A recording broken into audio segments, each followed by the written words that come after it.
Aitäh! Head kolleegid! Lugupeetud Riigikogu juhataja!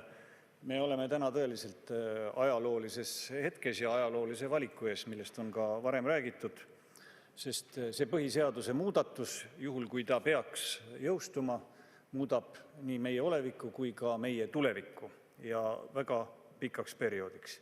Ja põhiseaduse muutmine üldse on väga tõsine ettevõtmine ja väga põhjalik ja vastutustundlik arutelu siinjuures on igati põhjendatud ja see on ju nii seekord ka olnud. Ja praegu see muudatus, mille üle me siin arutleme, on ju tingitud nii muutunud julgeolekuolukorrast kui ka sellest küsimusest, kellele kuulub võim. Kellele kuulub põhiseaduslik võim, rõhutan, põhiseaduslik võim. See ei ole kohaliku elu küsimus või külatagune küsimus, külatagune asi, kellele kuulub kohalikes omavalitsuses, sealhulgas Eesti Vabariigi pealinnas, poliitilise võimu formeerimise õigus. Nüüd me oleme kaotanud siiski aega ja kui kolleeg Kross võrdles siin põhiseaduse 92. aasta arutelusid ja protsessi, siis ma arvan, et see taustsüsteem ja kogu laiem olukord on siiski teistsugune võrreldes 92. aastaga väga mitmest aspektist. Ja kõige peamine aspekt võib-olla ongi just julgeoleku aspekt, sest niisugust sõda meie piiride lähedal Euroopas ei ole pärast teist maailmasõda olnud. Ja see, et me oleme rohkem kui 3 aastat pärast selle sõja täiemahuliseks aktiveerumist alles selle põhiseaduse muudatusega siin saalis, on siiski enesekriitika kogu parlamendile ja nii sellele koosseisule kui ka eelmisele koosseisule, et me sellistes olukordades võiksime käituda kiiremini ja leida ka laiapõhjalise üksmeele kiiremini. Ma tuletan meelde, et selle protsessiga me alustasime 2022. aastal, kui Isamaa esitas tol ajal siis seadusemuudatuse eelnõu, mitte põhiseaduse muudatuse eelnõu, ja sealt on need arutelud parlamendis ka kuni tänaseni kestnud. Ametisse astunud koalitsioon 2023. aastal eksitas avalikkust sellega, kui ta kirjutas sisse koalitsioonilepingusse, et otsitakse lahendusi, pange tähele, otsitakse lahendusi, kuidas peatada Valgevene ja Venemaa ehk agressorriikide kodanike hääleõigus põhiseadust muutmata. Igaüks saab aru, et sellist lahendust ei olnud võimalik üldse realiseerida, isegi mitte teoreetiliselt Eesti õigusruumis. Ja sellele on järgnenud pikem arutelu ja seal on siis vahepeal täiendatud seda põhiseaduse muudatust küll kolmandate riikide kodanike ja kodakondsuseta isikute registreerimise kohustuse ja selle delegeerimisega seaduse tasemele ja niinimetatud meelsuskontrolli sisseviimise sooviga küll püütud jagada meie liitlasi nendeks, kellel oleks hääleõigus ja nendeks, kellel ei ole hääleõigus, lisada Euroopa Liidu liikmesriigid, kes nii või naa on meil juba hääleõiguslikult kohalikel valimistel. Ja lõpptulemusena tunnustan kolleege, kes on valmis seda põhiseaduse muudatust kas siis 26 või siis 55 Riigikogu liikme muudatusettepanekut toetama, et põhimõtteliselt on jõutud selle algse initsiatiivi juurde, millega Isamaa 2022. aastal välja tuli.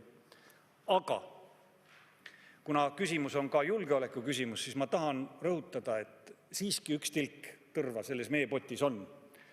Just nimelt julgeoleku aspektist tulenevalt on see pahupidi päikesetõus või päikeseloojang, kuidas kellelegi. Sest kui me räägime julgeolekuolukorrast, siis see on akuutne just nimelt praegu. Ja öelda, et just nimelt praegu sõja ajal me jätame selle valimisõiguse, aga 2029. aastal, kui ma väga loodan, et olukord julgeoleku mõttes on stabiliseerunud, siis enam seda valimisõigust ei ole.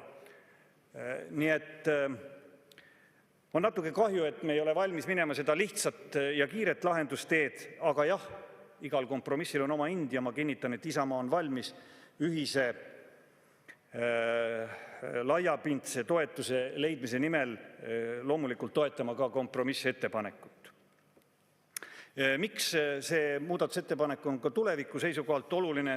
Sest öeldakse, et aga kodakondsuseta isikute arv ju tulevikus väheneb. See ei pruugi sugugi nii olla.